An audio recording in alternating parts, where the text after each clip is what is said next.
boa noite. Veja no Brasil TV. A Polícia Civil do Rio faz uma grande operação contra o tráfico em outros 4 estados. Os alvos são suspeitos de lavagem de dinheiro da venda de drogas. Um idoso é arrastado ao tentar impedir o furto do próprio carro em Ribeirão das Neves, Minas Gerais. Parte da estrutura do centro de convenções que está sendo construído no Recife desaba e deixa 2 feridos.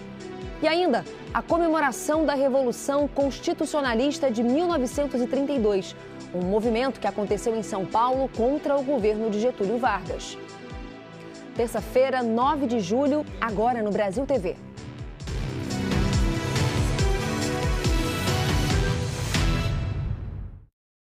A Polícia Civil do Rio fez uma operação contra a lavagem de dinheiro do tráfico de drogas. Foram 26 mandados de prisão no Rio e em outros 4 estados. Os agentes circularam pelo Parque União e Nova Holanda no Complexo da Maré.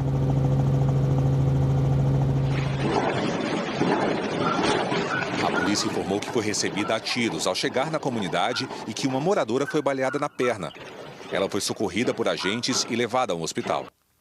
Os policiais civis buscavam Caio Cardoso dos Santos, conhecido como Mano Caio, e Silvio Andrade Costa, o Silvinho, apontados como chefes do tráfico do Comando Vermelho no Amazonas e que, segundo as investigações, estão escondidos na Maré. Caio aparece nessas fotos circulando com a namorada na comunidade e se exibindo numa moto importada.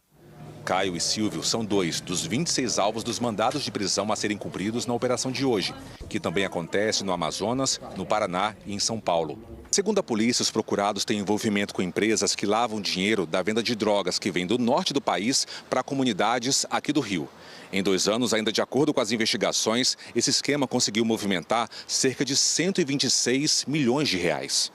Os investigadores afirmam que Dibi Pereira Mobayed é um dos homens que movimenta esse dinheiro e que ele também é traficante de drogas. Dibi foi preso em Mesquita, na Baixada Fluminense. Em São Paulo, a polícia conseguiu capturar Alcides Benedito de Andrade. Ele foi encontrado em Boituva, no interior paulista. Em Manaus, os agentes prenderam André Luiz Pérez Araújo, André Luiz Lessa Maia e Raimundo Lima da Silva. Um outro alvo da operação de hoje é Cleiton Souza da Silva, apontado como elo entre traficantes do Amazonas e do Rio. De acordo com a polícia, Cleiton é o responsável por abastecer com drogas comunidades da zona sul do Rio. Essa é a segunda fase da Operação Rota do Rio. No mês passado, a Polícia Civil cumpriu mais de 100 mandados de busca e apreensão no Rio e no Amazonas. Na época, a polícia descobriu o esquema da compra de drogas em áreas de fronteira do Amazonas com outros países. O entorpecente vinha para o Rio de Janeiro em embarcações. Um dos alvos foi o ex-prefeito da cidade de Anamã, Raimundo Pinheiro da Silva. A polícia diz que um frigorífico dele era usado para lavar dinheiro do tráfico. Raimundo não foi alvo da operação de hoje. A polícia também pediu o sequestro dos bens dos investigados. De acordo com a Polícia Civil, 10 pessoas foram presas na ação, mas ainda não divulgou o nome, não divulgou o que eles disseram em depoimento. O secretário de Educação de Belfor Roxo, na Baixada Fluminense, foi preso hoje pela Polícia Federal. Denis Macedo é acusado de participar de um esquema que desviou milhões de reais das merendas das escolas da cidade.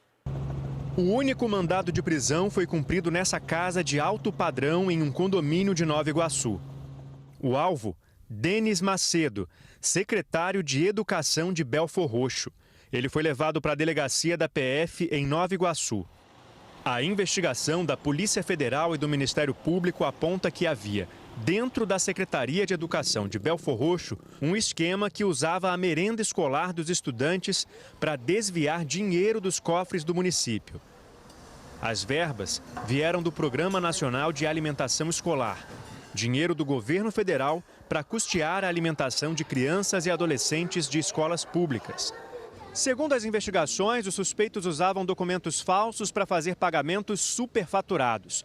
As empresas que forneciam a merenda repassavam parte desse dinheiro para funcionários da Prefeitura de Belfor Roxo. A Polícia Federal diz que o esquema desviou pelo menos 6 milhões de reais dos cofres da cidade. Ontem, num evento político com pré-candidatos a vereador em Belfor Roxo, o prefeito Wagner Carneiro, o Vaguinho do Republicanos, chegou a elogiar o secretário de Educação. Vou dar 3 minutos aqui melhor secretário de Educação de todos os tempos.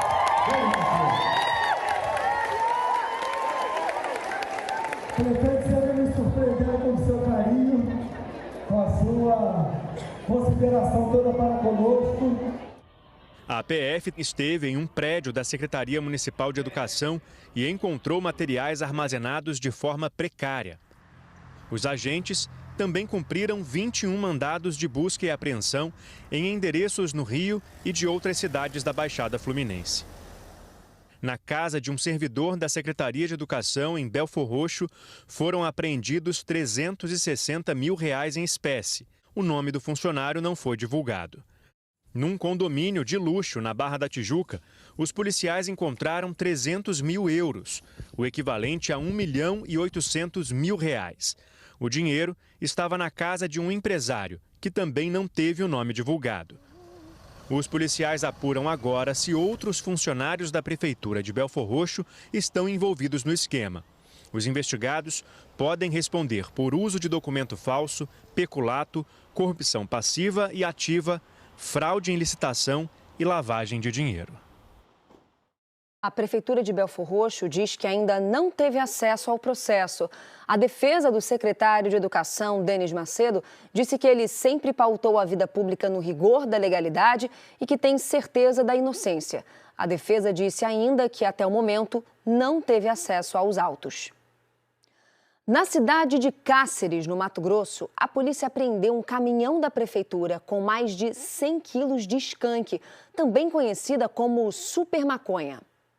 Foram apreendidos 135 quilos de skunk que estavam escondidos em um caminhão da Secretaria de Educação da Prefeitura de Cáceres, que fica na região de fronteira com a Bolívia. De acordo com o grupo especializado de fronteira, o veículo foi abordado quando retornava de uma entrega feita em uma das comunidades próximas à BR-070. No ano passado nós tivemos uma outra ocorrência envolvendo veículos de uso da Prefeitura. Na ocasião foi um ônibus escolar, que nós tivemos também a infelicidade de fazer uma apreensão de droga sendo utilizada nesse tipo de veículo público, mas é uma região de fronteira que é vulnerável para esse tipo de situação, né? Então eles vão usar todas as artimanhas possíveis para fazer aí, o drible das questões de fiscalização. 2 pessoas foram presas em flagrante. Em nota, a Prefeitura de Cáceres disse que não são servidores públicos, mas sim funcionários de uma empresa terceirizada contratada para prestar o serviço. Disse ainda que as 2 pessoas serão demitidas. De Cáceres para o Brasil TV, Camila Freitag. Agentes de segurança do Maranhão preparam a transferência para São Luís dos policiais militares e penais presos quando trabalhavam para um fazendeiro em Fernando Falcão, no centro-sul do estado. Os presos são suspeitos de crime de milícia armada. Em alojamento, os policiais prenderam 5 policiais militares e penais dos estados do Tocantins e Pará e um sargento do Maranhão. Todos eles suspeitos de praticar crime de milícia armada. As investigações iniciaram depois que moradores denunciaram a chegada de seguranças armados vindos de outros estados a serviço de um fazendeiro que alegava ser dono de terras na zona rural de Fernando Falcão. Desde então, as pessoas que moram no local passaram a ser revistadas pelo grupo armado. De acordo com a polícia, um dos presos, Deroci Putêncio de Souza, coronel da reserva do Tocantins, resistiu à prisão. O coronel também foi autuado em flagrante delito pelo crime de resistência, pois ele resistiu à nossa voz de prisão, e também por ameaças. Foram presas 10 pessoas, onde praticamente todas estavam armadas. Os presos já estão à disposição da justiça. Vão responder pelo crime de milícia armada, com penas que podem chegar a 8 anos de prisão. Sobre a prisão do coronel da reserva Deroci de Souza, o comando da Polícia Militar de Tocantins informou que só vai se manifestar depois de uma comunicação formal das autoridades do Maranhão. O fazendeiro para quem o grupo criminoso trabalhava também foi preso. Um idoso de 69 anos foi arrastado ao tentar impedir o furto do próprio carro. Isso foi em Ribeirão das Neves, Minas Gerais. Uma câmera de segurança registrou todo o crime. As imagens mostram a ação do suspeito. Ele atravessa a rua e se aproxima da caminhonete que está estacionada na calçada, com os faróis acesos. O dono do carro sai de um imóvel próximo e volta para a caminhonete acompanhado. Em seguida, desce do veículo novamente e vai em direção ao portão. É neste momento que o suspeito assume a direção e a passageira sai correndo. O idoso, de 69 anos, ainda tenta evitar o furto. Ele se pendura na janela, mas acaba arrastado e até perde os sapatos. A polícia descobriu a localização do carro depois que fez o monitoramento do GPS. O suspeito apareceu ativando o alarme assim que a polícia se preparava para rebocar o carro. Por isso, ele acabou preso. O suspeito, de 35 anos, foi encontrado com a caminhonete no bairro Olhos d'Água, cerca de 42 quilômetros do local do crime. Os militares descobriram que ele já cumpria pena no regime semiaberto e deveria ter voltado para o presídio ainda nesta segunda-feira. O autor já tem diversas passagens aí no meio policial, passagens de homicídio, roubo, receptação, tráfico de drogas, e no momento ele estava cumprindo pena do crime de roubo. A polícia militar orienta as vítimas a não reagir às abordagens de criminosos. Até para resguardar a integridade física dela e evitar que o mal maior aconteça. No Recife, 3 trabalhadores ficaram feridos hoje de manhã numa obra. 2 deles estavam no andaime que desabou com parte da estrutura da fachada da construção. O acidente aconteceu por volta das 11 horas da manhã.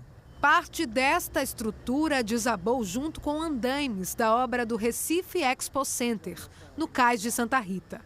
Nesta imagem, 2 trabalhadores aparecem tentando sair do local depois do desabamento. Outros operários tentam ajudar. O vídeo foi feito por seu Adja, que trabalha há 4 anos no centro comercial do cais de Santa Rita. Ele viu o acidente e se assustou com o barulho. Eu pensei que estava desmontando, era tudo. Tinha um bocado de gente trabalhando, quando deu... Um ferro voou primeiro, né? Acho que avisou na hora. O ferro, quando voou, aí começou a instalar. Tec, tec, tec. Tinha um bocado embaixo, já começou a soltar os ferrinhos, que eles ficam tudo amarrados. Aí soltando e correndo, né? E o de cima tava tentando descer. Aí foi quando desabou tudo. Aí eu pensava que ia cair para aqui, eu corri também.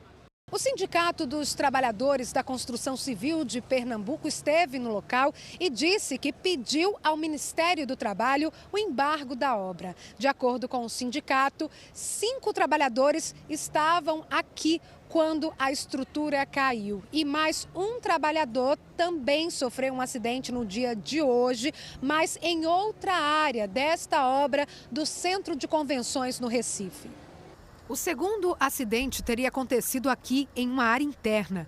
De acordo com o sindicato, um trabalhador caiu neste buraco. Ele recebeu atendimento do SAMU e foi levado ao Hospital da Restauração. O sindicato vai pedir documentos para a construtora Tecla, responsável pela obra, para verificar se todas as normas de segurança estavam sendo cumpridas. A obra não pode funcionar sem ter garantido a integridade e a saúde e segurança dos trabalhadores, porque em primeiro lugar está a vida. E vamos solicitar também uma investigação do Conselho Regional de Engenharia para ver se esse tipo de fachada, o porquê do desmoronamento, se estava seguindo as normas da BNT, e ver também toda a documentação dos trabalhadores para ver se tinha projeto de treinamento em trabalho em altura, enfim. O novo Centro de Convenções do Recife é um empreendimento privado, com investimento de 65 milhões de reais.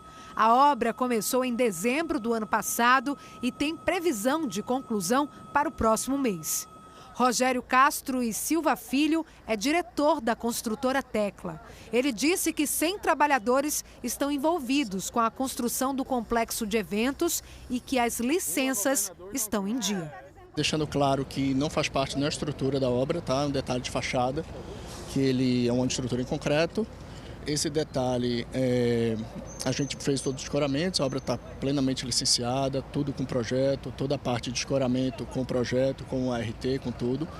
E aí esse mesmo escoramento que já foi feito, né, do outro lado, esse mesmo detalhe de estrutura, ele na hora que foi concretar, ele cedeu, né? Então não foi a estrutura que cedeu, foi o escoramento. Ele é terceirizado, a empresa terceirizada já está no local para ver o que aconteceu. Em instantes, um laboratório criado por um professor de Brasília para espalhar o conhecimento científico entre os alunos. Daqui a pouquinho.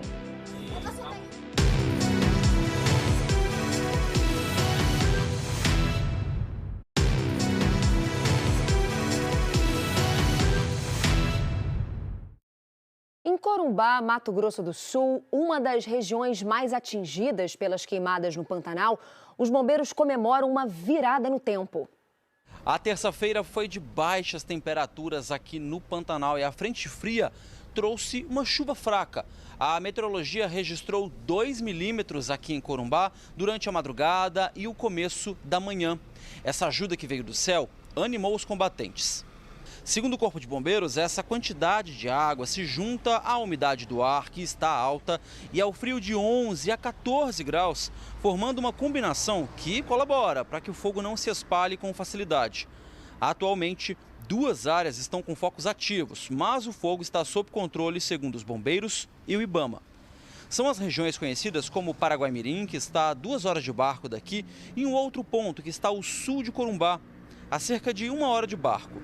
Os trabalhos de combate e monitoramento dos bombeiros e dos brigadistas continuam, especialmente onde existe o fogo de turfa, aquele que se espalha por debaixo da terra. Essa chuva fraca não encharca o solo e não para esse fogo, mas facilita o acesso ao combate. As imagens de satélite não apontam focos. Já o INPE registra apenas 5 focos em todo o bioma nas últimas 48 horas, todos no estado vizinho, Mato Grosso. De janeiro até agora, mais de 760 mil hectares já foram destruídos pelo fogo aqui no Pantanal. De Corumbá, em Mato Grosso do Sul, Lucas Leles para o Brasil TV. Com a queda das temperaturas em Porto Alegre, a Defesa Civil do Estado intensifica a campanha de doações. A Central de Logística da Defesa Civil do Rio Grande do Sul está com estoques abastecidos de roupas, agasalhos e também de calçados para atender quem precisa nesse dia de frio.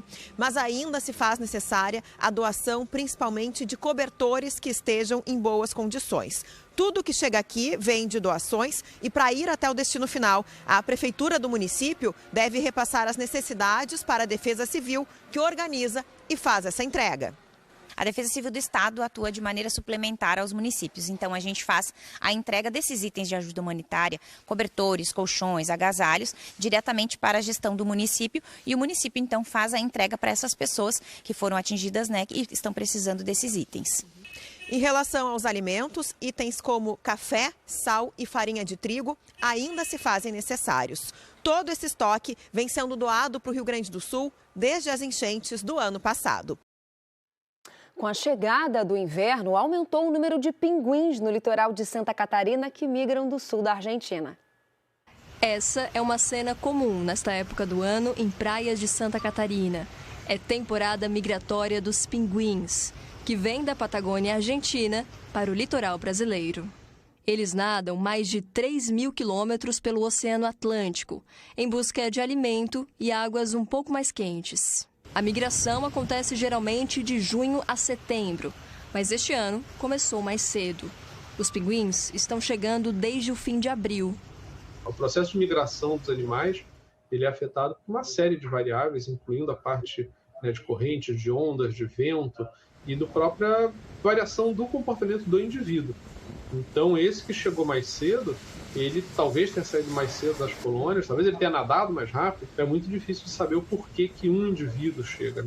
A maioria é da espécie pinguim de Magalhães. São jovens e inexperientes e, por isso, acabam se perdendo dos bandos. A ONG R3 Animal resgata e reabilita os pinguins que precisam de ajuda nas praias de Florianópolis. Os veterinários usam máscaras durante todo o processo para a proteção dos animais.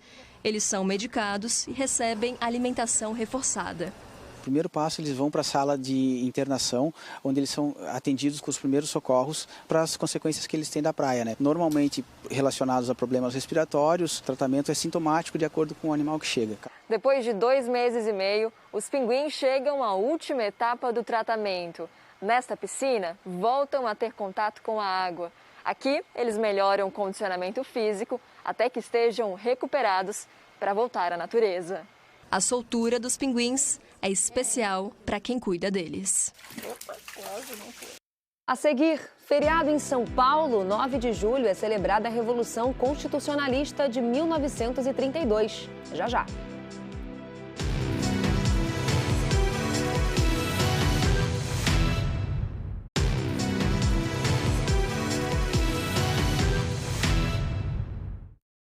Brasil TV de volta falando das novidades nas eleições municipais desse ano em Pernambuco. É uma mudança no Recife e em outras 12 cidades do estado por causa da divulgação do censo de 2022.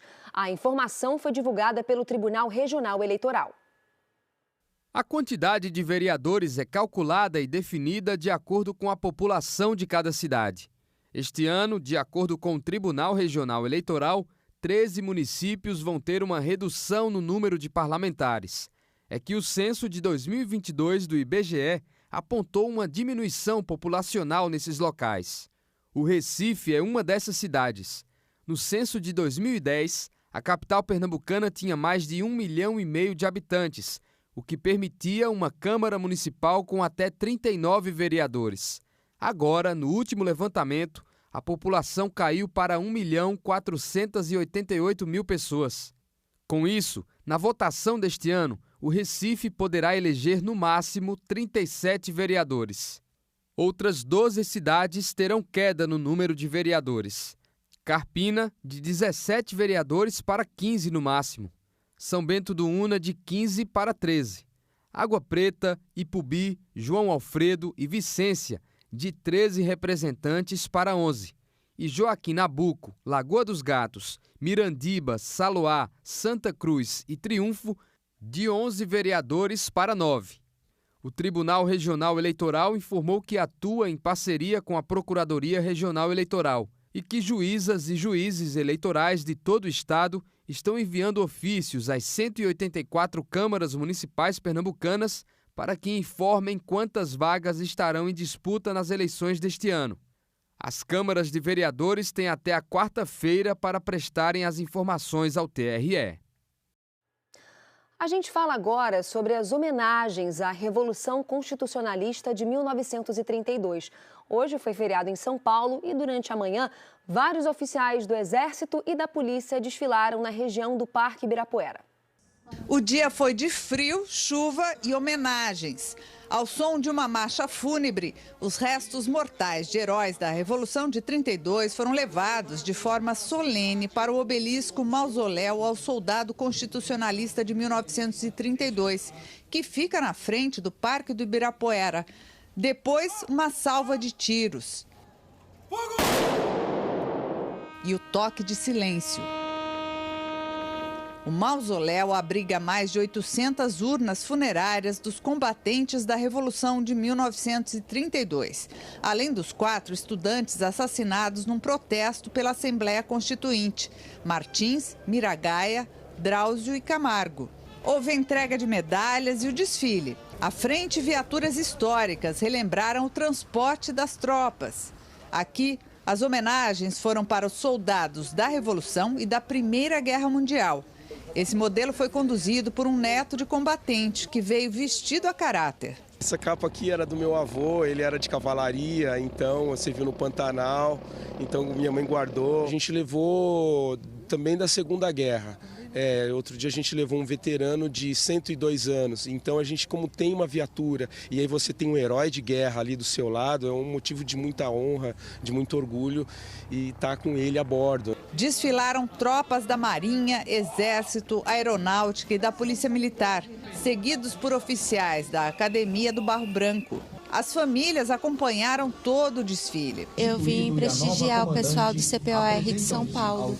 Meu filho está lá como aluno e a gente veio ver no desfile hoje. A Wanda veio prestigiar os escoteiros que tiveram um papel fundamental. Muito importante nessa revolução, muito importante. Eles eram os mensageiros, né? Esse é o 92º aniversário da Revolução Constitucionalista de 1932, que foi um movimento armado no estado de São Paulo contra o governo Getúlio Vargas.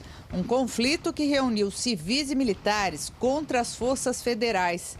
O embate começou em 9 de julho daquele ano, com a rendição do Exército Paulista somente no dia 2 de outubro. Logo depois, o governo Getúlio Vargas convocou a Assembleia Constituinte e reabriu o Congresso com eleições gerais em 1934.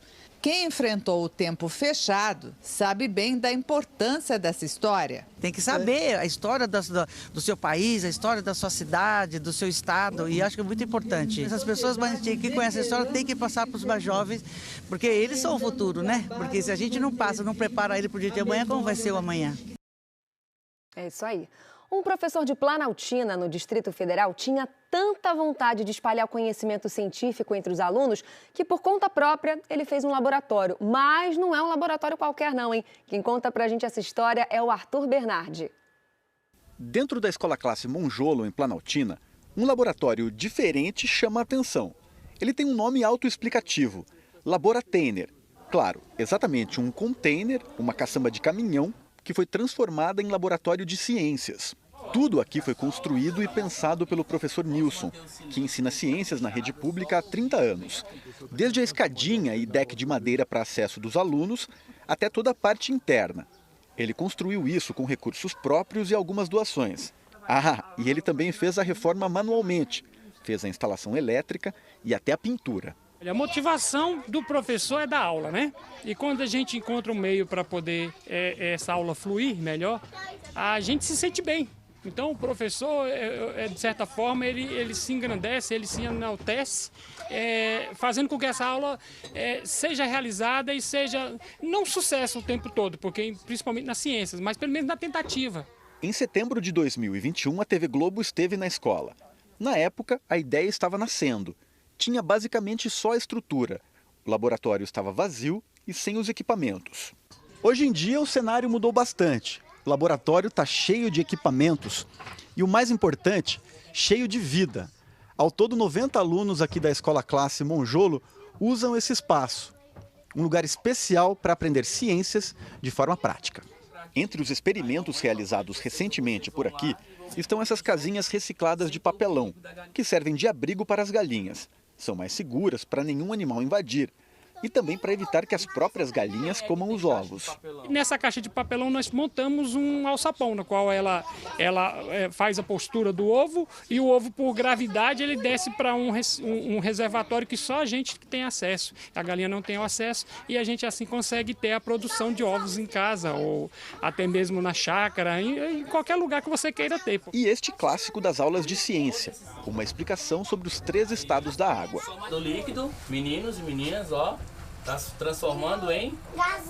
Ela vai evaporar aqui como as nuvens. O espaço tem televisão e 2 bancadas de estudo. No lado direito, vidrarias diversas para as aulas de química. Do lado esquerdo, material mais utilizado para ensinar física. O Laboratainer é um espaço que motiva os alunos. É muito legal, porque a gente faz várias experiências. Que experiências que você já fez aqui? Do foguete...